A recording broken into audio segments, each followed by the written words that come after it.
Boa tarde, gente. Então, esses slides são do livro JavaScript, As Boas Partes, do Douglas Crockford. Aquele livrinho que vocês viram, o livrinho comparado com o livrão sobre JavaScript. Ele diz que o JavaScript é a linguagem mais mal compreendida do mundo, da linguagem de programação, né? Que JavaScript é a linguagem mais mal compreendida. Ela tem bastantes contrastes, né? Vários estilos de programação. E tem a maior gama de programadores que você possa encontrar dos mais variados níveis. Desde o pessoal profissional, cientista da computação, pesquisador, até o carinha que faz copy and paste, tenta modificar alguma coisa e roda, vai modificando até o programa rodar. E você tem uma gama enorme de gente trabalhando com essa linguagem. As queixas são: eu não conheço JavaScript, a programação no browser é difícil, não é rápido o suficiente, a linguagem é apenas uma pilha de erros. Né? Não que eu esteja dizendo que eu concorde com todas essas críticas, né? Algumas não são verdade. Bom, o que o autor diz aqui é que debaixo de uma grande pilha de boas intenções e erros, existe uma linguagem elegante e expressiva, que JavaScript tem boas partes. Como toda linguagem, JavaScript foi influenciada por várias outras linguagens, como o Self, o Java, o Schema e o Perl. Do Self, que é uma linguagem que não é muito bem conhecida, ela herdou a herança de protótipo, que a gente vai ver mais adiante. E os tipos dinâmicos, ou seja, eu tenho um objeto com um campo e durante a programação, durante o runtime, eu posso incluir um campo nele ou tirar um campo dele se eu quiser. Schema, lembrando que o cara que fez o JavaScript, ele veio para Netflix para fazer um interpretador de schema. Então ele tinha um bom background de schema, então colocou algumas coisas de schema, como os lambdas, que são as funções. Você pode criar uma função sem nome e pegar essa função e colocar numa variável em qualquer outro lugar que você queira. Em JavaScript, as funções são objetos de primeira ordem. Então você pode atribuir função pegar uma variável, colocar uma função dentro dela, passar uma função comparando para outra função, se você quiser. O loose typing, que é você não precisar declarar o tipo das variáveis. Do Java, que na época estava em grande popularidade, ele herdou a sintaxe e várias convenções de código. E do Perl, as expressões regulares. Mas ele tem partes ruins. Por exemplo, variáveis globais. O mais para você tanto adicionar como você concatenar duas variáveis. Essas duas você pode até discordar se são partes ruins ou não. Daqui em diante começam coisas que não dá para discordar.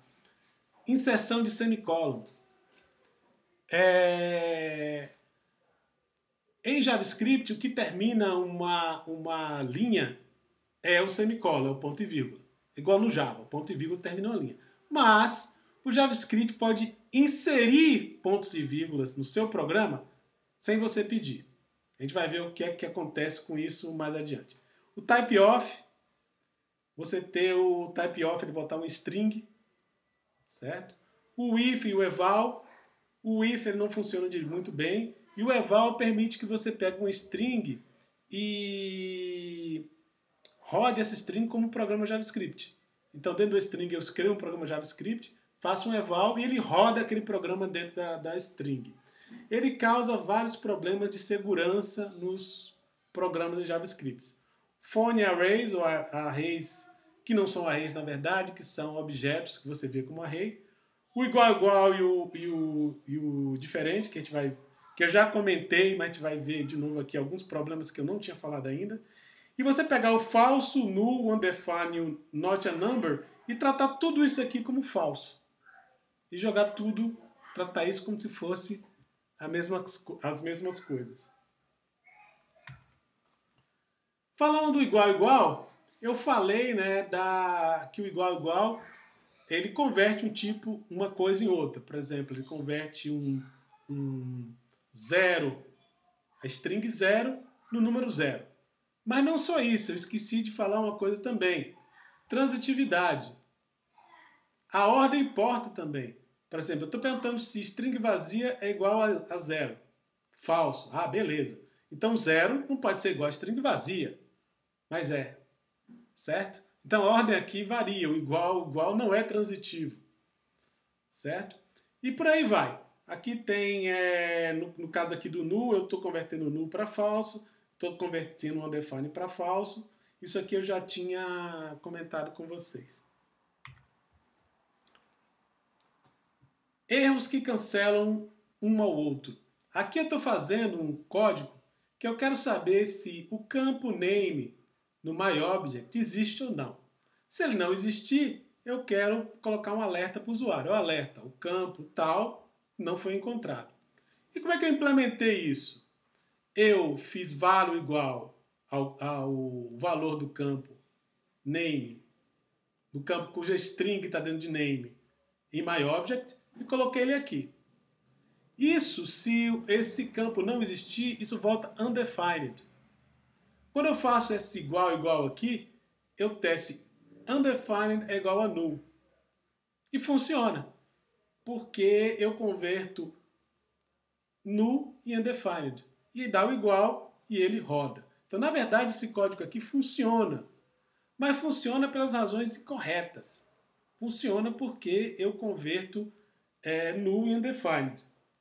O correto seria isso. A mesma coisa aqui, eu faço que a variável value tenha o que tem no campo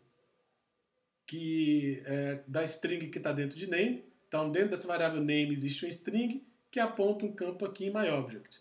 Eu faço isso. E se esse campo aqui não existir em myObject, value volta como undefined. E aqui eu faço a comparação correta. Value igual a undefined. Se sim, eu imprimo que o que está dentro aqui dessa variável, o nome desse campo, não foi encontrado no myObject.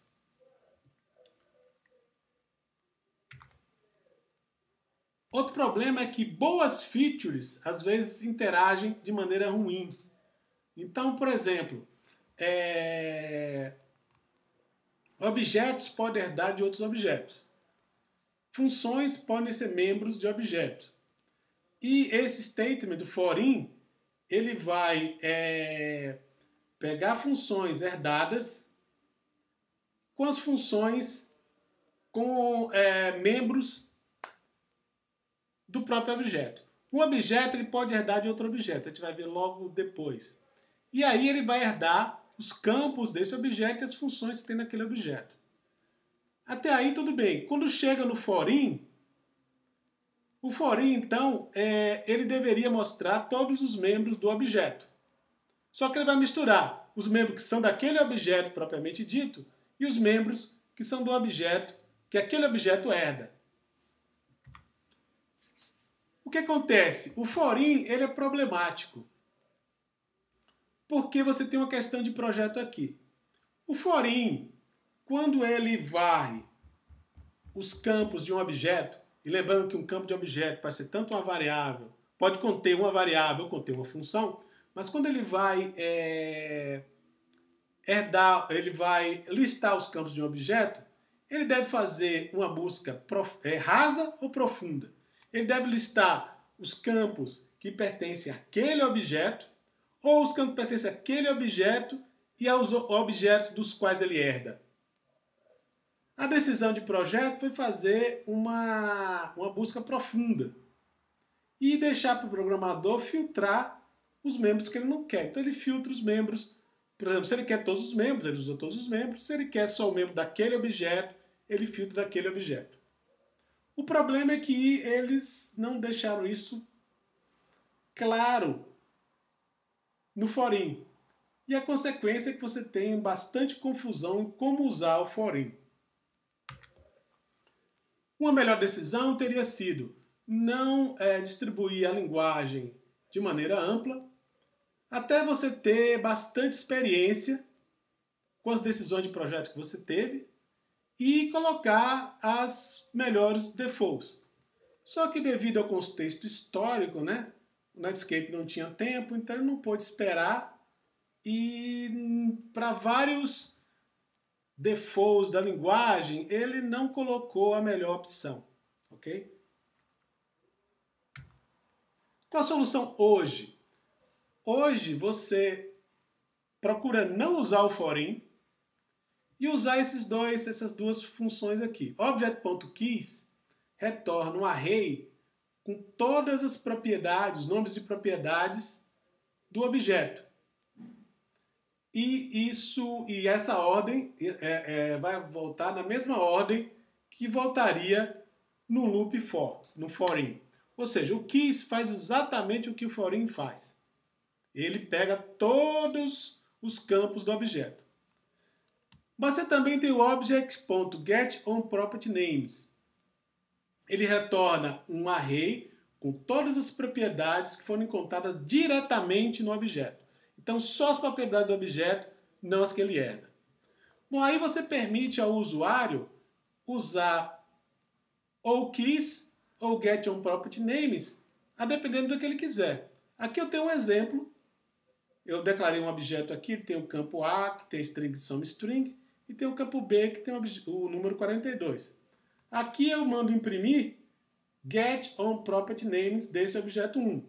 Então, isso vai retornar um array, e nesse array eu vou ter o nome da primeira propriedade A e o nome da segunda propriedade B. Com isso, eu posso percorrer esse array.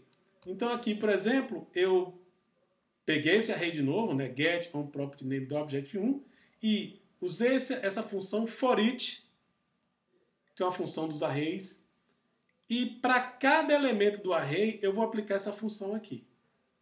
Isso é um estilo de programar mais funcional. E é um estilo de programar que eu recomendo que vocês usem com JavaScript, um estilo mais funcional. Eu aplico isso aqui a cada elemento. Então, no elemento aqui desse array é A e B, né? Então, o A, quando eu aplicar essa função para esse primeiro elemento, element vai ser A, e eu digo simplesmente para ele imprimir object 1 element. Então, element tem A, então eu quero o que está qual a propriedade A do objeto 1. Vai ser SomeString. Eu aplico depois para o B e ele vai fazer a mesma coisa. Vai pegar o object 1 element agora é B, e B vai ser 42, ele vai mostrar 42 aqui. Ok? Então, para várias constructs, para várias comandos em JavaScript mais antigo, geralmente, se aquilo ali não for uma boa escolha, tem uma opção mais nova, melhor. Obviamente, a antiga continua funcionando. Ele também sofre de uma herança, ou seja, coisas que foram feitas no início e que depois não deram muito certo. Por exemplo, se eu quero somar 0.1 mais 0.2 e quero comparar que esse é 0.3, isso aqui retorna verdadeiro. Porque quando você soma 0.1 com 0.2, você obtém esse valor aqui, ó, 0.30004, que é realmente diferente que 0.3. O problema de arredondamento acontece em várias linguagens. Só que as outras linguagens geralmente têm vários tipos numéricos para você trabalhar. Infelizmente, o JavaScript só tem um. E os problemas de arredondamento em JavaScript são famosos. Se você vai fazer um cálculo que você realmente precisa de precisão, você vai ter duas opções. Você faz no servidor, você manda para o servidor, calcula no servidor e retorna, ou você usa o WebAssembly e usa uma linguagem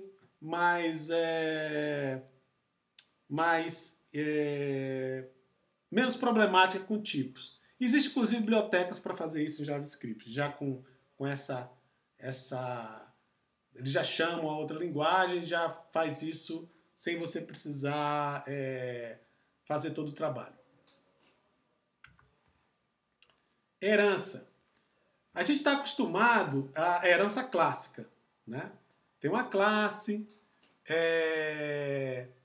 você herda ela, você herda a classe, né? Uma classe herda da outra, né? Mas o JavaScript ele tem uma herança prototípica, certo? Isso vem daquela linguagem self. Então, na verdade, ele herda de um outro objeto. Por isso chama protótipo. Você pega aquele objeto se torna um protótipo e você herda daquele objeto. Então, ele é um protótipo para você criar outros objetos. Não é uma coisa que você encontra em muitas outras linguagens. Eu só sei do self que faz isso aqui. Como é que isso funciona? Ele não tem classe, os objetos herdam de objeto e um objeto contém um link para outro objeto que ele herdou. Então você tem um objeto aqui e ele tem esse link para o outro objeto do qual ele herda. O que é que o interpretador do JavaScript faz? Ele, quando você tem uma função ou um método nesse objeto, ele testa se ele tem uma implementação local. Se tiver, beleza. Se não tiver, ele usa esse link para tentar achar aqui nesse objeto uma implementação daquele método. Se ele achar essa implementação, ele roda essa daqui. Se não achar, dá erro, porque esse aqui não herda de ninguém. Ok? Então ele delega a esse objeto protótipo alguns dos métodos que ele vai fazer aqui.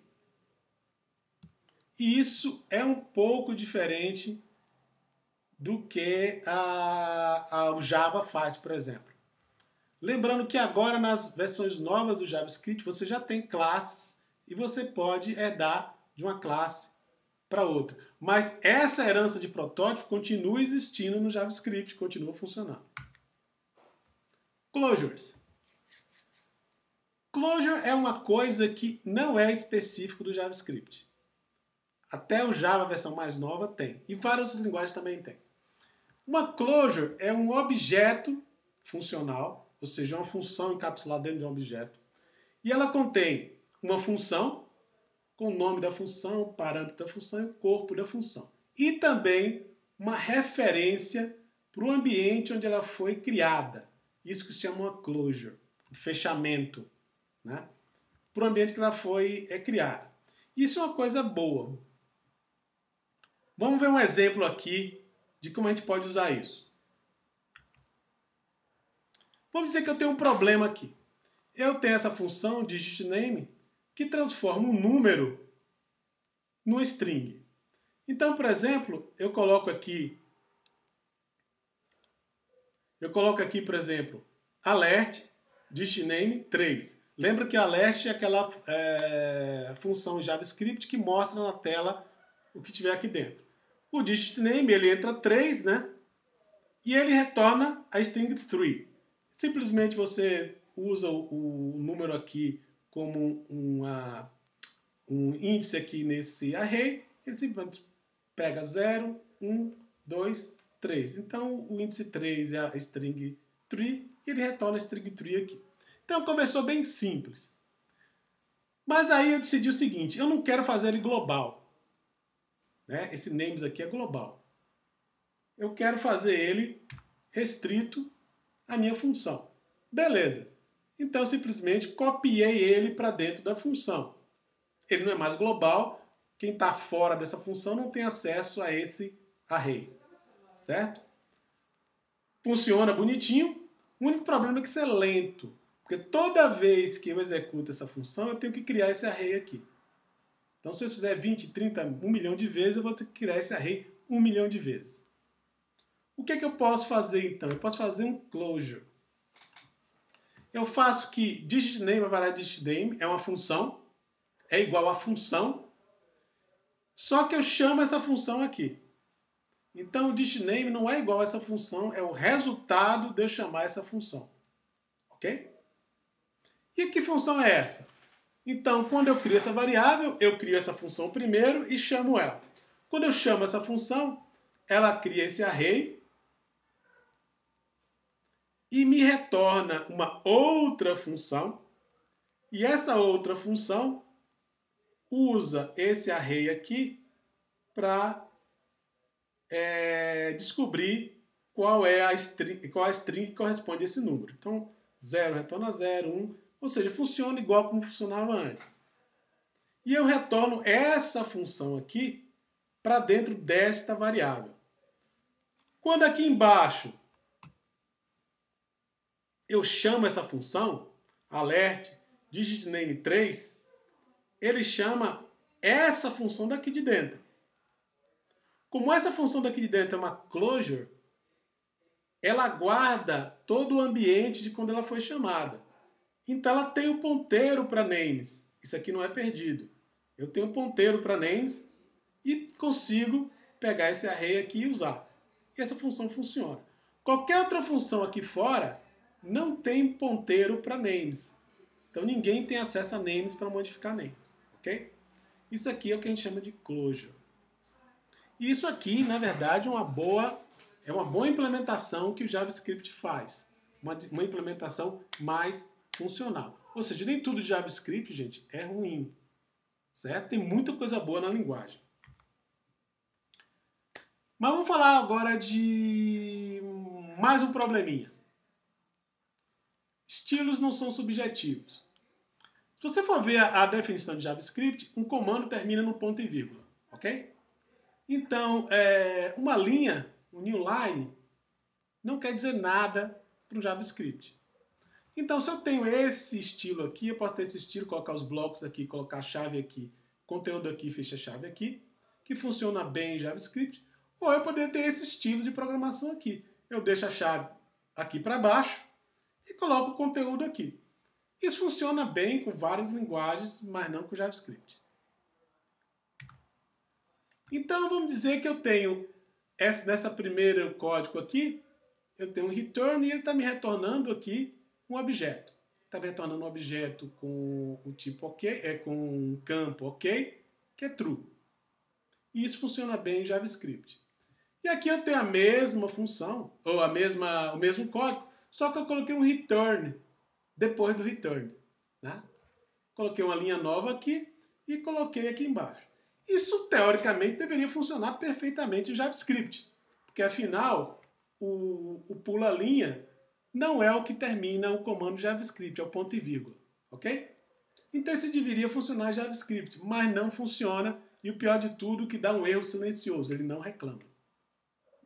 Vamos ver o que está acontecendo aqui. Quando o JavaScript vê esse comando, return, abre colchete, abre chave, fecha chave aqui, o que ele vai fazer? Ele vai dizer, o usuário esqueceu um ponto e vírgula, eu vou colocar esse ponto e vírgula para ele. Depois ele vê que isso aqui é um bloco, né, do programa, isso aqui é um label, né, do bloco, que isso aqui vai ser um objeto, e transforma isso aqui, como ele botou ponto e vírgula aqui, isso aqui é transformado num comando que não é executado, ele é inútil. Ele até coloca o ponto e vírgula aqui também, que não faz diferença nenhuma. E isso aqui se transforma num comando vazio. Ele vem até aqui, dá um return sem nada, e isso aqui se torna um código que você não tem acesso a ele. Ou seja, o JavaScript transforma isto aqui nisso, sem te avisar. E sem dar erro nenhum, certo? E não é porque o return aqui, porque esse return aqui seria o return da linguagem, porque ele acha que você esqueceu o ponto e vírgula e coloca o ponto e vírgula ali, bagunçando todo o seu código. Devido, gente, a tudo isso, não programe JavaScript sem um lint. Um lint, em geral, é um programa que ele olha o código o código-fonte de um programa em uma linguagem, pode ser até Java, e ele força que o usuário siga certos padrões de codificação. Por exemplo, mesmo que você esteja programando em Java, você pode fazer parte de um grupo de programadores e eles estipulam certos formatos que você tem usado dentro do Java. Você tem que chamar a biblioteca desse jeito, o comentário tem que ser feito desse e por aí vai. Certo? E para forçar isso para todo mundo fazer do mesmo jeito, eles usam o lint. O GSLint é um lint para JavaScript, específico para JavaScript. Ele define um subset que o pessoal considera mais profissional do JavaScript. Ou seja, que a maioria das pessoas que usam JavaScript usa. Ele vai impor uma disciplina de programação que faz com que vários desses erros não apareçam mais. Ok? Aqui está o endereço dele, se vocês quiserem dar uma olhadinha. O GSLint talvez vá ferir os seus sentimentos. Ele vai exigir que você faça o seu programa de determinada maneira que talvez você não goste. E o GSLint, ele vai colocar ele vai forçar você a seguir o que nesse livro eles chamam de JavaScript a boa parte, as boas partes. Então ele vai seguir o estilo de programação que o Douglas Crockford defende nesse livro aqui. Então vamos dar uma olhadinha no que o GSLint vai fazer. Existem outros lints para JavaScript. Esse aqui é o mais popular, mas existem outros também, ok? Então ele vai identificar problemas no JavaScript, também em JSON, HTML e CSS. Né? E vai forçar convenções de código. E ele vai forçar você a seguir as recomendações do livro JavaScript, As Partes Boas, do Douglas Crockford. Você pode usar dentro de um browser, ou seja, você vai editando dentro do browser e ele pode rodar o GSLint para você. Pode rodar numa linha de comando, ou melhor ainda, ele pode rodar dentro de um IDE. Seja o IntelliJ que eu uso, seja o Java, o Visual Code. Aqui tem um exemplo de entrada, né, de um programa que tem vários problemas. Ele não declarou a variável A, ele está chamando uma função bar aqui que ainda não foi definida. Ele está usando mais de um var. Existe uma convenção aqui de você usar um var só no início da função com todas as variáveis lá dentro. Aqui ele esqueceu o ponto e vírgula. Aqui ele está usando o igual, igual, em vez do igual, igual, igual. Aqui nesse print ele não está usando as chaves para fazer um bloco. E aqui eu tô exigindo que todos os ifs tenham blocos. E o print não está indentado corretamente. Quando você rodar, esse programa aqui roda, gente, executa em JavaScript. Ok? Mas não está seguindo as nossas normas. E o que ele vai dizer? Ele vai dizer que você não declarou a variável A, você vai dizer que essa função bar não está definida ainda, você vai dizer aqui que existem mais de um var da função, ele quer um só. Ele vai dizer que está faltando ponto e vírgula, vai dizer aqui que você precisa usar igual, igual, igual, em vez de só igual, igual, e por aí vai. Né? Depois que você corrigir, ele vai gerar esse programa aqui. Então ele colocou a função bar aqui em cima, jogou todas as variáveis do mesmo var, chamou a função bar aqui depois que eu já tinha definido ela. Aqui eu inicializei as variáveis e aqui eu usei igual, igual, igual. E o print aqui ele tá alinhado. E o linter vai dizer que não houve problemas. Ok? O GSLint tem várias opções. Você pode, se você estiver rodando ele no browser, você pode entrar dentro dele e selecionar várias coisas que você quer aqui ou não. Por exemplo, aqui, se você colocar aqui tolera eval, se ele encontrar um eval, ele não vai reclamar. Se você não colocar, quando ele vê um eval, o comando eval, ele vai reclamar que não pode ter eval. Isso pode vir também no arquivo. O arquivo é útil porque um grupo de programadores pode sentar, definir o que eles vão usar do linter e colocar isso no arquivo e distribuir esse arquivo para todo mundo do grupo. Então, por exemplo, as restrições, as especificações são comentários em JavaScript.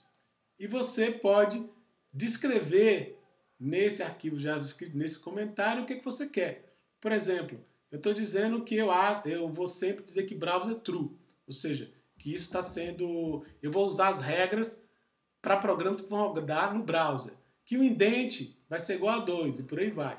Das good parts, eu tenho vários aqui. Eu estou dizendo que eu quero um var só por função, verdadeiro. E por aí vai aqui. Aqui esse que é o igual, igual, igual. Eu quero que ele sempre seja igual, igual, igual, que o cara não possa usar igual, igual só. Dentro desse arquivo lá, você vai ter várias opções que você pode colocar. Né? E aí você tem aqui os exemplos. Aqui se eu quero no browser, aqui se eu tolero CSS workaround, ou seja, espaguete de código no CSS. Aqui se eu quero forçar que só tenha igual, igual, igual. E por aí vai. Tem várias opções aqui que você pode setar. Os maiores benefícios. Reduzir o tempo de debugging, porque ele pode encontrar problemas antes que você faça o deploy da sua aplicação. Então, assim que você trabalha nele, você pode ver isso. Se eu estiver usando um editor, o IDE como o Visual Code, quando você estiver editando, ele já vai mostrar para você. Opa, tem um erro aqui, você está quebrando essa regra aqui. Você vai lá e conserta. E isso vai encontrar vários usos errados de funções e variáveis. Certo?